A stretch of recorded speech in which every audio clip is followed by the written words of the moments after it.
So in this segment, we're going to be talking about Cornish towns fear losing out from post-Brexit regional schemes.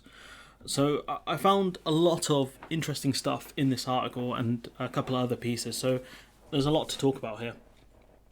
So the crumbling Victorian riverboat pier in Falmouth Harbour is ripe for redevelopment, but the plans to breathe new life into one of Cornwall's prettiest coastal towns are on hold. And this would bring in tourism to the area if they fix these sorts of places. It's good marketing for Cornwall and this town specifically, but with tourism being down, partially because of Brexit and the pandemic, of course, it's not looking too good for them, especially with the loss of EU structural funds. So Mark Williams, the town council clerk, said the pier project would have been a prime candidate to receive so-called EU structural funds. I don't know why they call them so-called structural funds, it's very weird. Of which around 100 million were sent to England's most southwesternly county each year to boost local infrastructure, business and skills, because the British government wouldn't do so. I think under Cameron they cut a lot of the investment into certain places, and so the EU stepped in with the structural funds. Some of these funds have been going on since before the Tories, to be fair, since the 1990s. But these towns are going to lose out because there's a lot more towns that are going to compete with the so-called UK Prosperity Fund, but we'll talk about that in a bit. But more than a year after the post-Brexit transition arrangement ended, councils such as Falmouth are still waiting for clarity about the new scheme. The UK Shared Prosperity Fund, which will replace the 1.5 billion EU funding that was returned to the UK annually. That's interesting that the FT have put it at 1.5 billion. But the government website, Commons Library, as a member of the EU, the UK receives structural funding worth about £2 billion per year. So it's very strange they've got two different numbers here. The numbers I kind of figured out were around the 1.5 to 1.6 billion mark. So I'm not sure which one's right here, but we'll go with 1.5 billion because that's what the FT have put it at.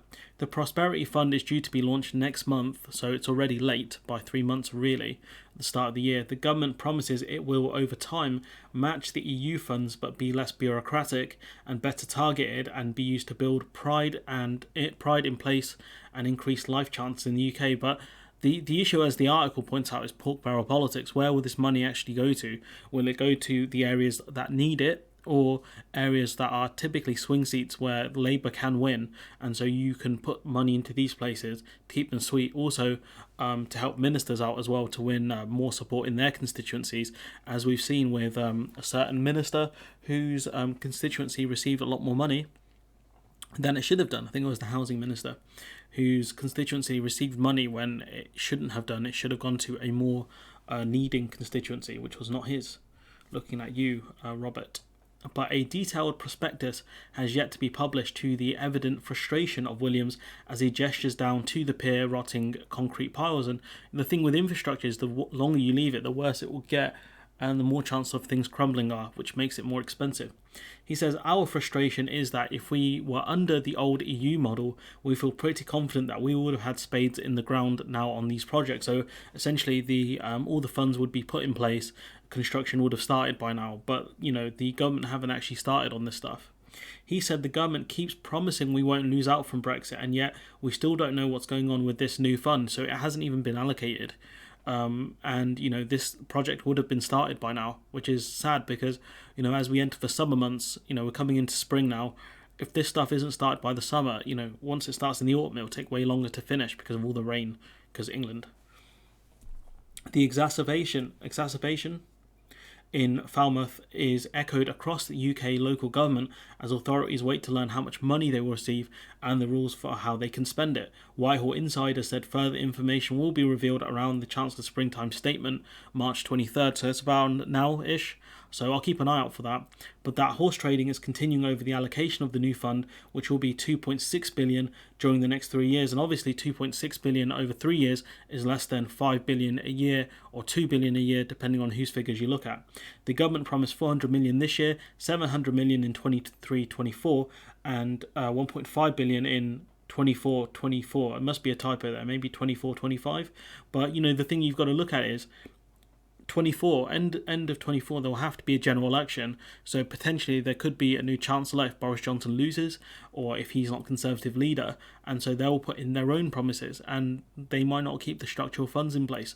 That's the first problem. The second problem is allocation. Especially given that I don't know where this Commons figure has come out of, structural funding worth 2 billion a year. Very strange. So we've got some more here. So government promised to replace the funds, 400 million. The government do argue, so Rishi Sunak, Chancellor, insisted in a written response to the committee that the government was exceeding its commitment to replace EU funding in full, which is a lie. But it looks like because of the government arguing that it was meeting its commitment because money from the previous EU settlement was being paid to the UK until 23, bridging the gap until the Prosperity Fund hits 1.5 billion a year in 24-25. And so what the government are arguing is that what they're doing is just topping up the money.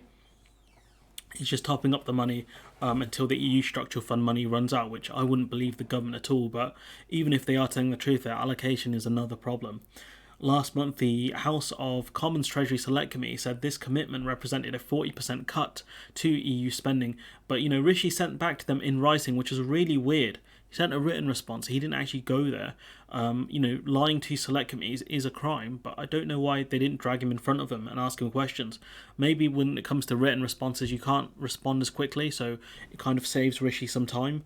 But it's very, very odd. But a 40% cut to EU spending level is very high. And let's not forget here that, even if the UK matches the 1.5 billion commitment, the EU structural funds were going up, will go up year on year depending on need. Whilst the UK can keep it at 1.5 billion for, the next decade and say we're matching former EU structural funds, if you see what I'm saying. So this is kind of a spin in a sense. However, in Northern England, significant concerns remain of a funding shortfall after the government appeared to limit its guarantee to match EU funding levels to Cornwall. So this is the key here. This is about allocation now. This bit's about allocation, about funding specifically for Cornwall and the devolved administrations of Scotland, Wales and Northern Ireland. Analysis last month by the Industrial Committees Alliance, a lobby group that campaigns on behalf of former industrial areas, calculated that South Yorkshire, Tees Valley and Durham, including areas once part of Labour's Red Wall that largely voted for Brexit and swung for the Tories at the last election, were likely to lose out substantially. Now, it's interesting that if the Tories aren't going to continue structural funds to former Red Wall seats, how will the voters in those Red Wall seats take it? Because they voted Brexit to take back control. The UK has taken back control in the sense of they will decide specifically where the funds are going to. Normally it was given to local areas to figure out where to spend the money, etc. But now, the Tories have taken control out of their hands into a more centralised government system. So now the Tory government decide where the allocation is going to. So if it's not going to certain former Red Wall seats, it's not going to Cornwall, where's the funding going? That's the key question. So Steve Fothergill, economics professor at Sheffield Hallam University, who carried out the analysis at the Alliance National Director, said that based on current EU funding formulas, the region could have been eligible for an extra £900 million a year had the UK remained in the bloc, and no doubt those EU structural funds would have gone up year on year. We are seeing slightly consistent amounts. These are EU structural funding, but depending on the need, especially as the UK economy did take a bigger hit from the pandemic, I wouldn't be surprised if those structural funds would have gone up in years gone by. Aside from the arguments about its size, experts and local government officials say that one of the biggest issues about the Prosperity Fund was the lack of a smooth transition between the EU scheme and the new programme. So obviously, say you're receiving EU structural money this year, next year if it's the new programme, it won't flow as easily as it should do, so you can carry on with newer projects. Alex Nice, I'm going to go with Nice, policy research at the Institute of Government think tank, said the risk of a funding gap between the schemes was significant because you could get the EU structural money set at the start of the year, but with the new government money that could come at the end of next year, which causes a massive problem because there's a huge gap of around 11 months. So Alex Nice saying that it is the delay in getting the new scheme up and running that is really problematic, he said. And the simple fact is, right, we've seen the same arguments from farmers and other people that the UK is really dragging its heels when it comes to the structural fund replacement. Jane Kirkham, a Labour councillor in Falmouth, agreed, adding that even if the final amounts paid out under the fund ultimately matched EU financing over the next 7 years, her area would still have suffered a loss because of the delays. She says, "I think we've already lost out. The last lot of EU funding ended in 2020 for her constituency. Some of it's still being paid out now, but we would have had a new funding announcement if we stayed in the EU we could have bid for. It was supposed to be seamless." So effectively saying there would have been new pots of money allocated already that her constituency could bid for, when they can't do that now because the funds haven't been set up yet. So instead of having things set up ready to go, we're still dragging our heels with delays. Kirkham also raised concerns that the distribution of the funds could be politicised, citing the allocations of previous government levelling up funds that appeared to favour Tory-controlled areas, and this is another problem. I think in Batley and Spen, there were Tory politicians talking about vote Tory in this constituency, and we will allocate more, police officers and things like that, when surely you should be doing that based on need, not based on who their MP is. So it's a bit sad, to be honest. My constituency has a Tory MP, and yet we don't benefit massively from that. So it's a bit sad. She says, "You can never prove these things, but the EU funds were allocated on a needs formula.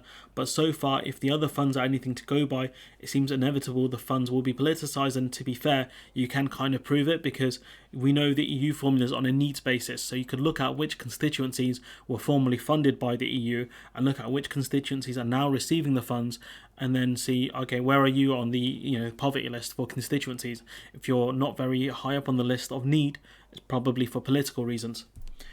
Cornwall, like much of the South East England, voted for Brexit despite receiving more than €1 billion in EU structural funds since the year 2000. So that was even under a Labour government, with political leaders concede is an argument for distributing the funds at a more local level.